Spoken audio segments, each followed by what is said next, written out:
Well, hello everyone. Welcome to our very first completely online event. For those of you who have attended ProductTank events before, you know that we usually run live streaming. So now we're completely online in this sort of brave new world of working from home. So I hope that everybody's surviving it. We did create a working from home channel in the ProductTank Slack group, where we've had some discussions about ways of working from home and new ways of doing things and how do product managers survive in this kind of environment. So you're all welcome to join in there and join the conversation because we're all trying to figure this out as well. ProductTank organizing group, we've actually been quite busy over the past sort of 6 weeks or so. We've actually been helping out other meetup groups. So this webinar account that you're using right now, we're using a little bit of the funding that we got from the money that was spent at the Unconference last year. So that's where a little bit of your money went towards the license that we use for the Zoom webinar. And we've been actually helping out other meetups across Auckland and actually across the country around helping them to get online as well, because obviously we've had a bit of experience doing this through our streaming, and thanks to David Stokes, who's one of our organisers, he's been doing a great job of helping out other meetup groups around Auckland. So thank you very much for that, David. I know that the community definitely appreciates it. We thought that today's topic was quite relevant given the current situations, and so we're really grateful to Clinton Cardozo, otherwise known as Clint, who has offered up his time to talk about resilience and innovation in uncertain circumstances, which I think definitely sums up the current times. So Clint's done a number of things. He spoke with ProductTank Auckland actually a few years ago, and it was a really fascinating talk. I still remember the absurd bricks. It was a fascinating talk, and I learned a lot from that, and we're very happy to have him back. So he's worked in startups, he's worked in product management, he's led innovation groups, done a lot of public speaking, and being a visual artist as well. He's pivoted his career every couple of years, and he's currently with Air New Zealand. And so he's going to share with us today about innovation and resilience in these times. So I'll hand over to Clint. Thanks, Anthony. And look, thanks for the opportunity to get dressed in my own home. That's always fun. And for some reason, I was get my clothes on and I put perfume on, and I was like, that's interesting. It was like an automatic pattern of behavior that I was doing. And also, I'm very conscious of the cushions in my background. And I also can tell you, if this is your first Zoom and also my first Zoom presentation, the anxiety level is exactly the same in a real life presentation as well. So nothing really changes. So what I'm going to really talk about is some practical exercises for resilience and innovation under these uncertain times. I'm just going to move my slides. Feel free to put out questions, and that I'll be able to answer hopefully at the end of this thing. And be brutal and be honest, and be as inquisitive and curious about what you want to know. Because a whole bunch of the stuff I've done for a lot of years, and I'm really eager to share those things. And actually, Clint, sorry, I failed to mention one really important thing, which was in my notes, but then I forgot to talk about it, was that there is a Q&A function within Zoom. So if you look at the bottom of the Zoom screen, there's a little Q&A button. If you have questions, please put them in there just as they come up. You can also vote on other people's questions, and the most voted ones will float up to the top. We'll do our best to try and answer all of the questions at the end, but if you're particularly keen, you see another question in there that you really like, please vote it up. There's also the chat function, but please put the questions into the Q&A and not the chat function. Cool. Thank you, Clint. Sorry. Super, no worries. Super. Now you know what to do. So, as Anthony said, Clint Cardozo, I'm a serial career switcher. Every couple of years, for some reason or the other, I have switched my careers. I've been a photographer, a graphic designer, a UX guy, a digital guy, a big enterprise technology guy, the innovation guy. I've bounced from ad agencies to big enterprises. And every couple of years, I sort of go into this mode of dread of, I want to do something else.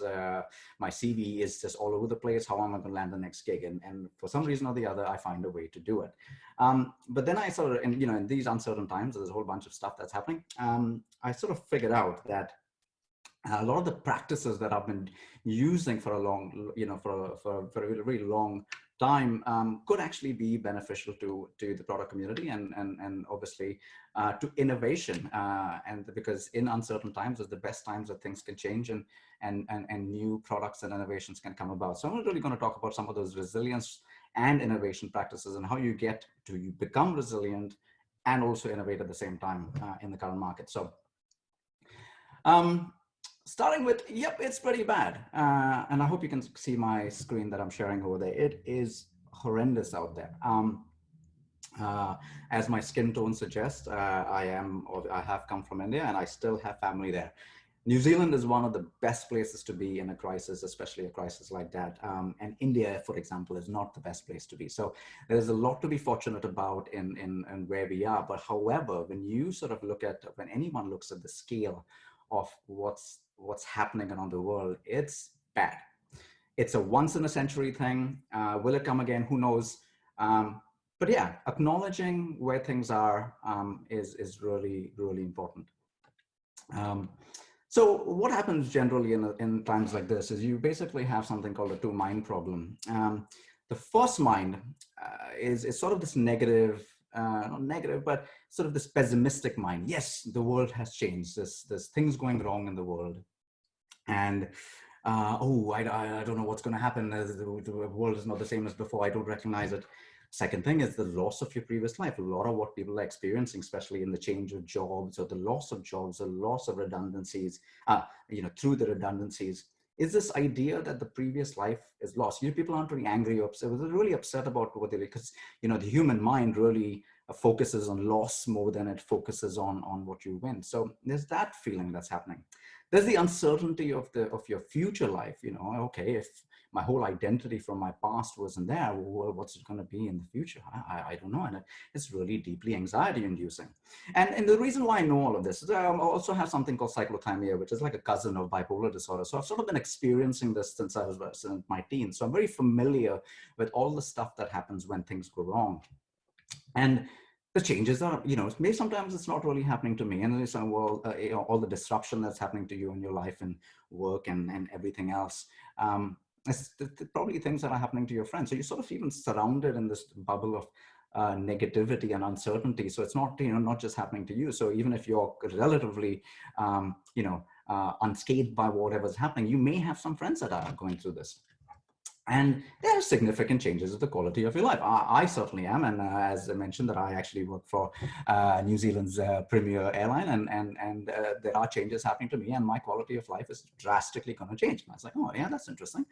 Then on the other side, there's also a mind of an innovator that you sit with, and you say, actually, businesses are changing. Right. Okay. It's obviously going to change for a lot of the better. There's going to be some shift, but there's going to be changes. And as product people, as innovators, as people like yourself, you're going to go, oh yeah, that's interesting. There's going to be new products and services. So there's obviously going to be new things that we're going to have to engage with or want or need. So that's exciting for product guys as well. Supply chains are disrupted. Previously, oh, this person gets this thing from this country and that thing. Well, that's been disrupted. Cool. There's an opportunity here for ourselves to help within the supply chain. There's a lot of empty voids to fill. Unfortunately, there's a whole bunch of businesses that are going to be gone because of this thing. And we're already seeing that in the likes of, when you look at all the restaurants on Dominion Road and stuff, and we're seeing those closure signs.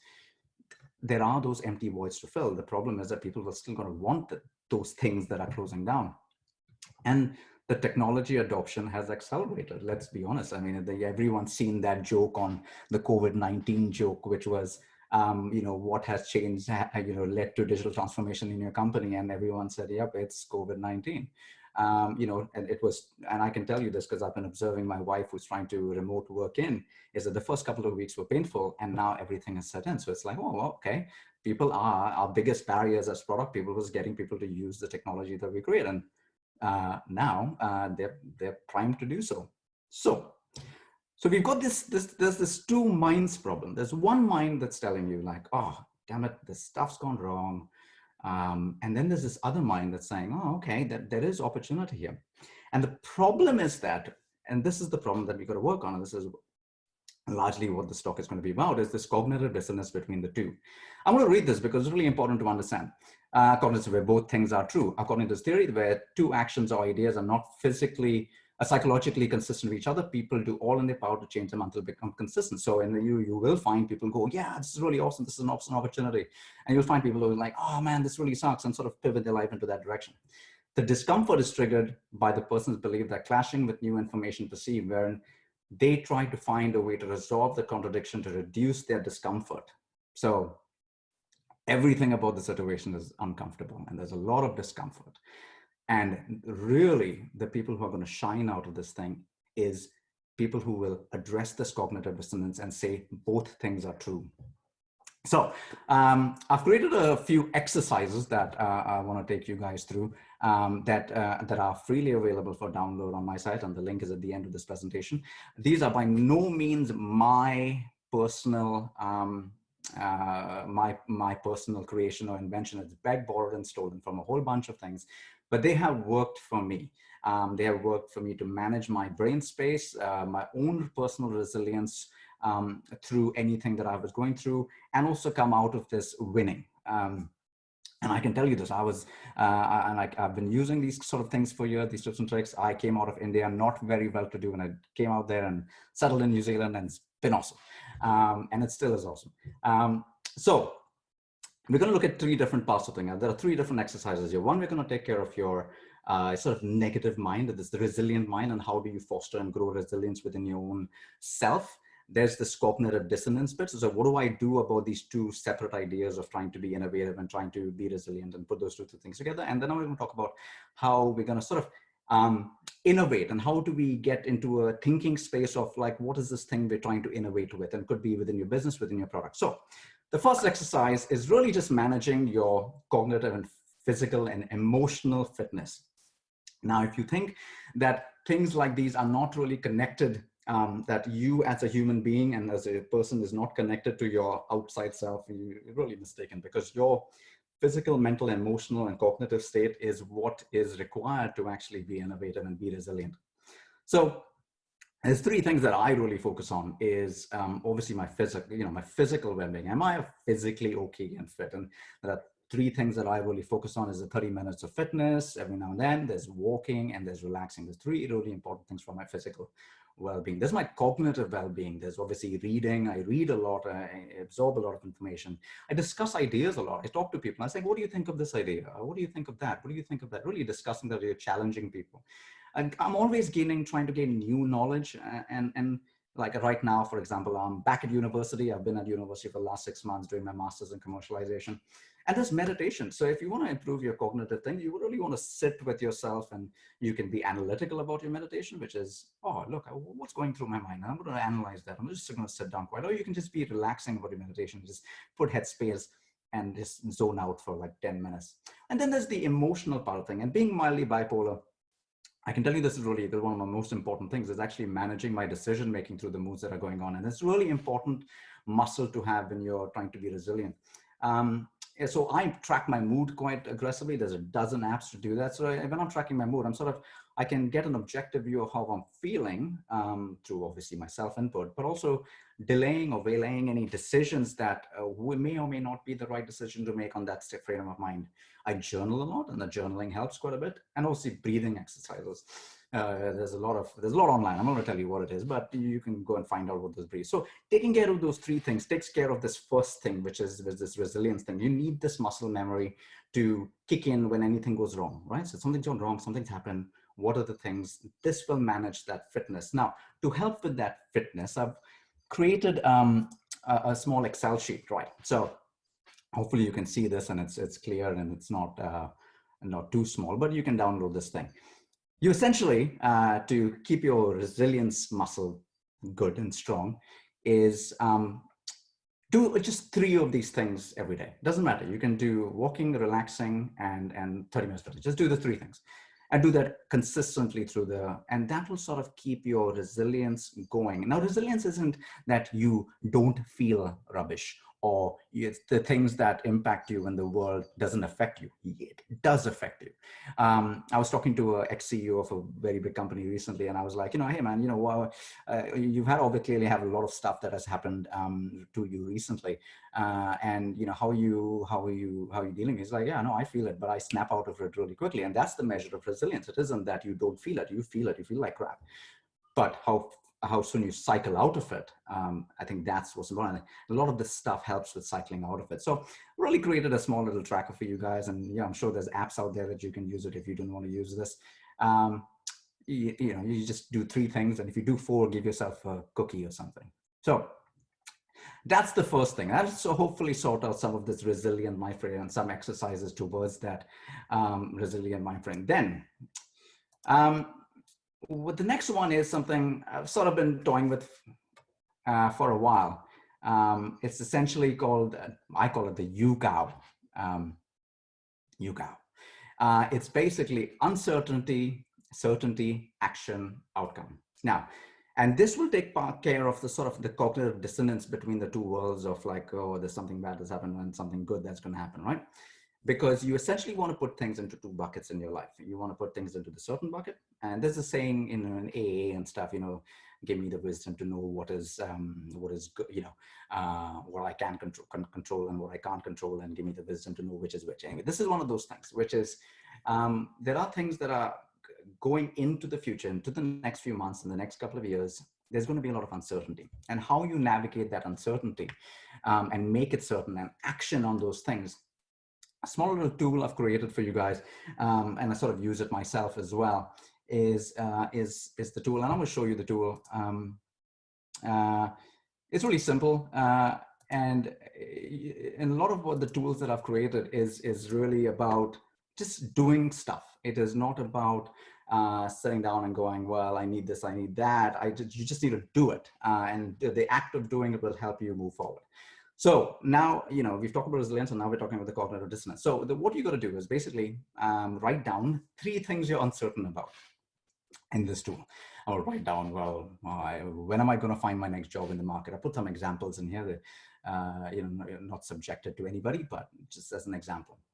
My clients uptake my product. I have a product that I'm developing, or this idea or this service or whatever, and I don't know where my client's going to be, and I'm going to lose myself. Uncertain. I don't know what's going to happen. So what happens? And these things will auto-populate, right? So, so when you type those 3 things, it'll load up here. You say, okay, when will I find my next job in the market? You go, right, okay, what am I going to do? So what is certain about that? So we understand that that's uncertain, but what's certain about it? Well, the certainty, and I've listed it here, is like, the first certainty is I'm going to find a new job someday, I am going to have a whole bunch of free time. Yeah, between jobs and stuff. I can network with some new people. I think that will all help in some way or the other that I'm certain about is going to happen. As for example, the clients uptake my product, there will be product pivots. That's certain. There's new clients will emerge. That is certain. And change of my business proposition. That's certain. We know those certainties. Now you click on the action Excel sheet icon button there, or sheet, and they load up here. Now you've got some certainties. Now, what are you going to do about those certainties? And this tool now you fill in the actions. Okay, I want to find my new job someday. I'm very certain about that. Clean up my CV, keep on top of LinkedIn, speak to recruiters. 3 things I'm going to do to make sure that certainty is fulfilled. I have some free time. So I'm going to get top of my gardening. I'm going to read 2 books. And in the product world, it's the same thing. Changes in business, redefine my product deck, revisit my sales pipeline. New clients will stay in touch with my existing network. So these are actions that will fulfill the certainties. And remember, it's come from the uncertainty. It's not come from just out of thin air. It's come from the things that you are uncertain about. And it comes to outcomes. Like, okay, what does it actually mean? What happens is that all the actions that you load up on this tool here. This is a really interesting exercise for you to do, to focus on, what do you actually do in an uncertain environment to deal with the cognitive dissonance of 2 things. You clean up my CV, and I've created like a simple thing, which is like, I've got to do things. So essentially what you end up with is a reasonable to-do list of things that That's all you need to focus on. You don't have to focus on the discomfort. You don't have to focus on all of the things that are going wrong or right. You just have to do these actions because you have said that this is what's going to help with your uncertainty. So that's the UCOW. Again, these Excel sheets will be ready for you when and the link at the end of this presentation. Then, okay, so let me go back to the presentation. So now we assume that you're fit, you're physically healthy, you're resilient, I think, because you've been done a whole bunch of practicing. You've managed your cognitive dissonance of what's actually happening in the world, and what you have, all the tasks you have to do in it, and you're saying, okay, now I'm ready. But now I've got this idea. I've got this product idea, but I don't know how to fulfill this. And I know most product people in the world all struggle with this idea of what are they building? How do I clear it? There's so many things in the world that you have, and I bet you have an innovative idea. It doesn't have to be an innovative idea. It just has any idea. I'm taking over this new business. What's it going to look like in the new world? I have no idea. Now it's your chance to be innovative because you're resilient. You've managed your cognitive dissonance. And now we're going to, and this is something we learned at university. And it's just an Excel sheet of stuff. And it's called, it's a product road mapping template. So you've come up with an idea because, like you've seen opportunity in this market because you've sorted your cognitive dissonance. You've seen an opportunity, and it doesn't matter what, it could be a service, it could be a product, it could be a piece of technology. Well, you start with what are the market drivers. So you want to list out 10 market drivers and the description points to do that. Now, what I've done is actually filled out some of this stuff so you can actually see this, because then this is a startup that I'm working on at the moment, something to do with aviation and regulation and all that stuff. So I've listed all my market drivers here, and then I'm scoring all the market drivers to say what those market drivers are. And I've also listed my business drivers, right? When you finish this exercise, and keep in mind, this is now, you've got time to focus on this innovation muscle. These drivers load up, then you score. It's like, okay, which industries do I want to focus on? You focus on aviation, and that's my case, what I'm doing, and I'm focusing on banking. And you get, you start to score what that looks like, and you actually say, okay, this is really important. So what you're basically trying to do is formulate an idea, an innovative idea, through modeling this in some sort of very quick, very fast, very knowledge-driven way. And then you go to the market feature tab. So you've obviously got your drivers here, which is your market drivers and your business drivers, and they load up on the top here. And then you want to put the features. Features are basically the attributes of something. So say, for example, my feature is that this feature of this product or something I'm working on is collaboration. Brilliant. I'm going to put collaboration in here and start scoring those across those things. And the scores will tell you whether your product is actually suitable to your market or your business, So you list them out and you'll be like, okay, that's interesting. And as an exercise as well, it's keeping your innovation muscle strong because it's allowing you to think, okay, and look, this is not an exercise about finding new ideas, but it's a way that you can pivot ideas that you originally had. And you fill out, you fill out this thing and you keep going through it, and you come to feature and technology. So, you've created a whole bunch of features for your product, hopefully, and then you go, okay, well, what technologies am I going to need? And look, I mean, technology, I use the word loosely. It could be service, it could be, it could be anything. What is the thing that's going to make your thing real? And you add in the stuff and you score it, and then you'll figure out that, oh, this is interesting. I can actually make this product real. You can obviously reach out to people. And then you can create a roadmap. A roadmap is now, I mean, you guys are product guys. I don't need to explain roadmaps to you, but it'll be able to tell you what your product is going to require in terms of resources to actually make it real. And even as a thought exercise, and keep in mind, these are exercises. I'm not saying that and if you want to go and build a product based on these things, bloody well do it. There's so much money going to be pulled into the market for new businesses and a small business to be developed. It's not even going to be funny because, New Zealand's an awesome place and the government dishes out a whole bunch of money to help us out. So once you get this, you've actually got, and you can articulate it in some sort of word format, you've essentially got an idea for the next innovative businesses. And I can see 58 people on this call, and imagine if 58 people or 50 people all filled out 2 of these things that led to 100 ideas. And out of those 100 ideas, 2 got funded. Those 2 funded and became hugely big. The people in this community could be the kind of people who actually support the New Zealand economy, and that's all come from the fact that you've been resilient, you've focused on that exercise muscle, and you've created something innovative through sitting down by yourself and actually and show this to other people, share this with other people, see what other people think, and see how it goes. And the link to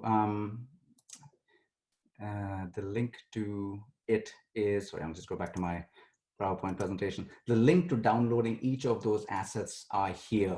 If you want it, go right there and pick it up. And those are my 3 exercises for resilience and innovation in a very uncertain future. Thank you. David, All right, Anthony. Thank you very much, Clint. So, sorry, we're just clicking the buttons to get the technology into the right place.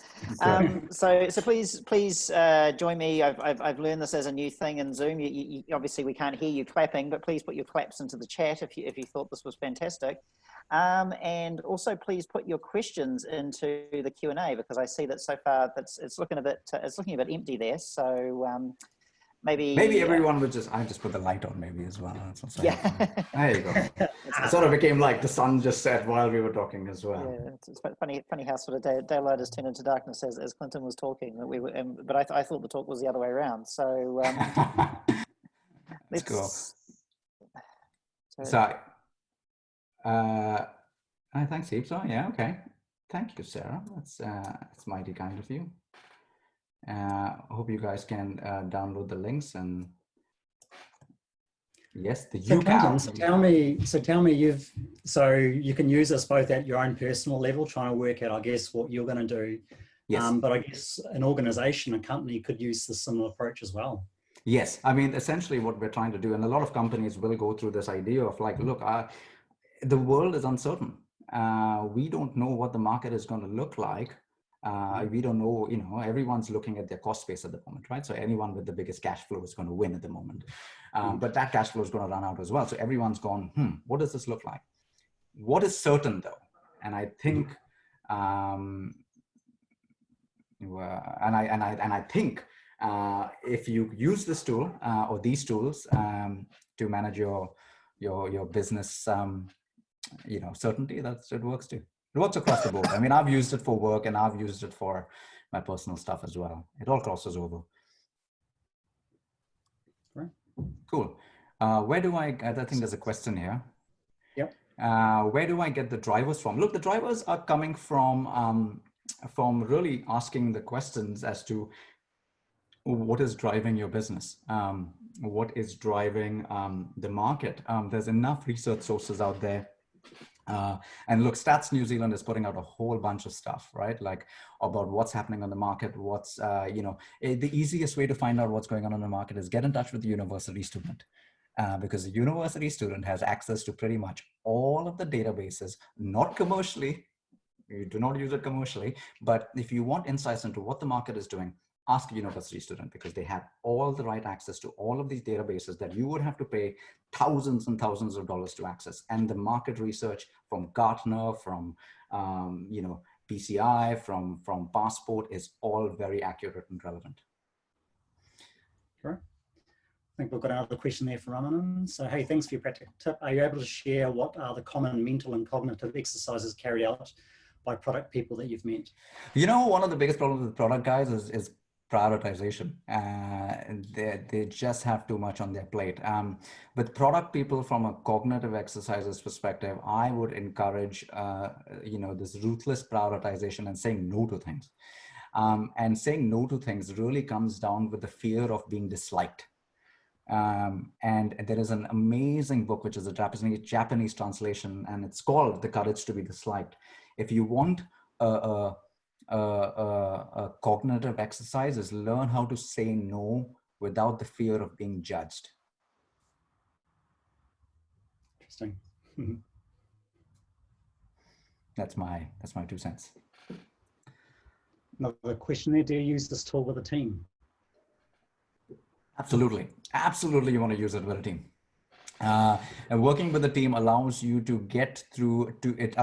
Working with the team allows the ability to test your assumptions. So when you go in and put your market drivers and put your business drivers and put your features or put your, or even in the certainty stuff, what happens in the team is that they challenge you on it. And you want that. You want your the ability for, okay, so let me go back to an original thought of mine, which was the ability for a product to succeed is based on the product's ability to learn faster than the competitor, right? So if your learning speed is faster than your competitors from a product or a team perspective, you are going to win. This tool allows for that to, when you're doing it with a team, what generally happens is they challenge your assumptions at the get-go. So you learn something really quickly. Creating fast feedback loops in the learning environment is key. A question here from Adam, so thanks for that. Ooh, where did Adam's go? So for PMs working with their teams remotely, do you have any advice for the PMs that they can do to make their team resilient in these uncertain times, i.e. any group workshops, exercises? Well, so this one is a hard one to answer, but I'll answer it in the most sort of honest way possible. So now I've struggled with cyclothymia, which is a distant cousin of bipolar disorder. And one of the things about resilience, it's a very solitary thing, you know. And you see the ads about people and stuff, you know, like you see ads about people who are down and depressed and hyper and all of that stuff. And they say, look, there's nothing you can really do because it's something so innate and internalized that they have to sort of deal with it themselves. What you can do is ask many questions, right? One of the biggest, things that I have dealt with since I was 14, since I was, diagnosed ages ago, was the idea that people didn't understand me, right? The only way to understand people is to ask questions. So in these uncertain times, how do you make your team resilient? You ask them questions. You ask them one-on-one, you ask them in a team. Just ask questions. And what will come out of those questions will surprise the shit out of you. So Adam, if you want your teams to be more resilient, get on the phone with them one-on-one, ask questions. Not stuff like how you're doing and how, it's not the how stuff, it's the what. So what did you do today? Oh, okay. So what did you do over that? What is easier to answer than how are you doing and stuff like that? Hopefully that helps. Right. Question here from Lisa. So when you're scoring the features and technologies against features, what's the criteria for your scoring? So I think if my screen's, the criteria for the scoring comes right. I'm going to show it on my screen. Where's that thing? Where's my thing? Yeah, there you go. So if you go to my anchor points, my criteria for scoring are obviously the thing that I assume or hypothesize the market's going to need. And then the criteria becomes, well, what's the worst thing? Like, what is the most rubbish thing? If I have to score at 1, what does that mean? So for example, regulatory approval speed, right? For me, it's like, well, the rubbish criteria is 6 months. It's going to take 6 months. So that's my criteria for that. But what's my criteria for really awesome? It's real time. I want this thing real time. So that's my criteria for really good. And so you want to actually set out the description point earlier on. It's like, what does 1 mean and what does 7 mean? And that makes it really easy to say, okay, when you go here and you're all the way deep down inside in the 7, you go, actually 7, what are you scoring 7 for? Right, scanning 24/7 was like, oh yeah, okay, real time. Okay, that's really good. I like that. So it really anchors you into thinking like, well, why are you scoring this? So, I mean, I haven't filled out as many because I'm just going really polar opposites, but you can fill it out however you wish. Yeah, that's great. Question from Eleanor. So do you also have any advice for improving or sustaining fast feedback loops when you're working virtually? Oh, questions. Just stop assuming that you know anything. Do you have any advice for sustaining fast feedback loops? I'm assuming, look, one of my practices are that as soon as I work on something, I need a dashboard immediately. I need something that's at real time or near real time where I am seeing what's happening to my product and the performance of my product immediately. And that just means that for hiring some hotshot Power BI guy, or girl, So someone who is like just, I can set up a Power BI really quickly and then it's done. And then you just monitor that thing. So that's my, but it depends. Are you talking about product or are you talking about like people? I can't tell, Eleanor. Not sure. Not sure, but even with people, I would say build a dashboard somehow. I track every single piece of my life. I track how long my showers take. I track how many times I've had a coffee. I have it all on apps. Everything I do is tracked, and I track it only because I want to know how I can be better. I want to know how I can improve. And the only way to, what you can't measure, you can't change. So. Yeah. All right, well, looks like the last of the questions there. So last opportunity, everyone. What have you learned recently on learning fast that is worth sharing? What have I learned recently on learning fast?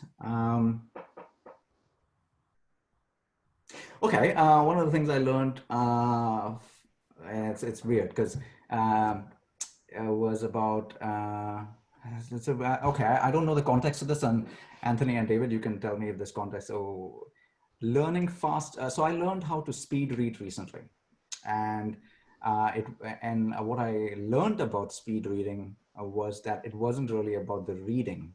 It was about the acquisition of meaning through sentences, which is very interesting, which is a completely different way of, when we hear words in our head, when someone's talking or someone's singing or anything, we don't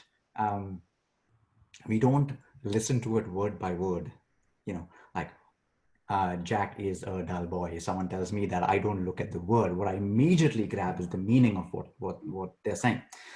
For some reason, we all read like that. We all read like word for word, and then each word, and that's why reading gets exhausting. You don't just let your eyes ponder through the sentences and so that's one thing I learned recently that has really helped out. You read for meaning as opposed to reading for the word reading. You don't listen to people's talk to hear the words.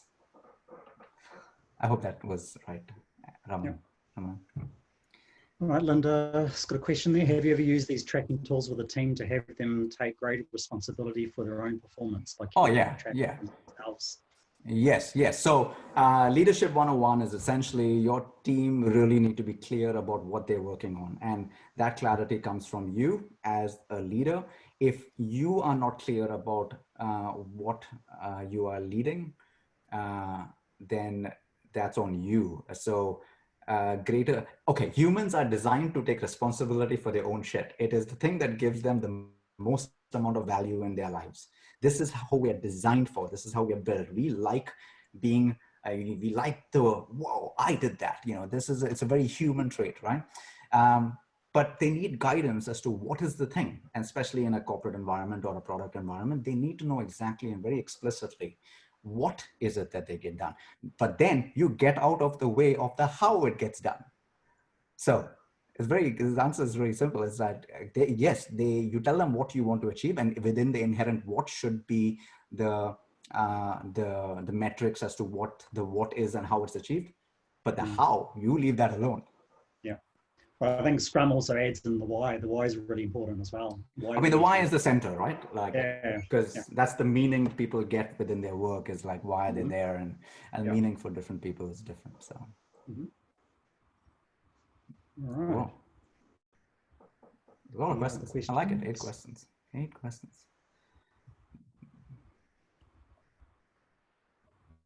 Actually, since I can't type in a question myself as a host, I've discovered, just coming back to the question earlier around learning fast, is there any good techniques that you've found, perhaps with your work at Air New Zealand, around creating those fast feedback loops? Like what is a way to actually get people to appreciate the need for creating those fast feedback loops? Well, firstly, and not just New Zealand, but any company in the world, is that they struggle with this idea of this analysis paralysis, right? Like firstly, it takes a lot of time to commit to a thing, right? So you got to be a certain kind of product manager to say, you know what, here's my vision.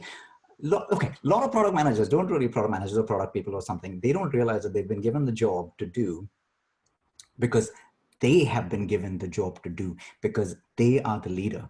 There's a difference between a manager and a leader, and a product person is essentially a leader. Yeah, this is my product. This is how I think I'm going to make this happen. So, but what happens is that in the fear of failure, right, people end up not actually taking that step forward, and they wait till like it's completely safe and then they jump, and by then it's too late.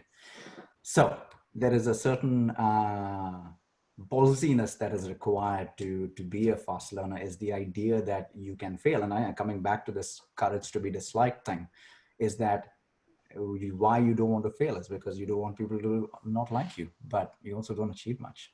And you achieve stuff. I want to deny those people who, you don't want a whole bunch of failures, and that's never the intent, but the ability to try something new, to see what happens, it's not much learning if you know what's going to happen. Yeah. That's riffing on the, do or not do, there is no try, you need to do something. You need to do something. And a lot of the exercises that I've put out in this conversation have been around do, go ahead and do. Yes, think, but do. Because we get stuck in the paradigm of our own mind, and there's this TED talk about all of reality for different people is a collective hallucination. Stop that, get into a world where you're actually doing something, because at the end of doing something, you will feel fulfilled, no matter if there is a crisis or not. David James just accused me of quoting Yoda there, so I'll take that one shamelessly. It's wise words, right? It's funny. It's funny. All right. Do we have any other questions? No, it doesn't seem like it. Well. All right. Okay. Well, I think we'll hold things there. So huge thanks again, Clint, for your time today. Greatly appreciate it. As I said, super relevant. I hope everyone has taken away something useful from today's talk. So again, please put your thanks into the chat to Clint. Yeah. And look, get in touch with me. I think that there is no other, get in touch with me and get in touch with each other and talk ideas, man. I'm telling you, we're going to have a whole bunch of time right now. Just talk and say, I think of this thing, get in touch with me. Maybe I can help out. Yeah, please, and please join the ProductTank Slack community to stay connected. The link is on our page. I'll drop it as a comment for this event as well, so you know how to get to it. That is a great place to connect with other people, to have those conversations. We'd really like to have more discussions going on. Now it's a tough time, and being able to learn from each other is really important. As I said, we have set up a channel specifically to talk about what it's like to be working remotely, and so do use that and do support each other. On the other thing, we'll also post Clint's the link that he shared earlier around those resources as well, if anyone's interested in getting a hold of those spreadsheets, because they do look super useful. So we are already planning our next event. We are going to be doing an event on testing business ideas by David Bland.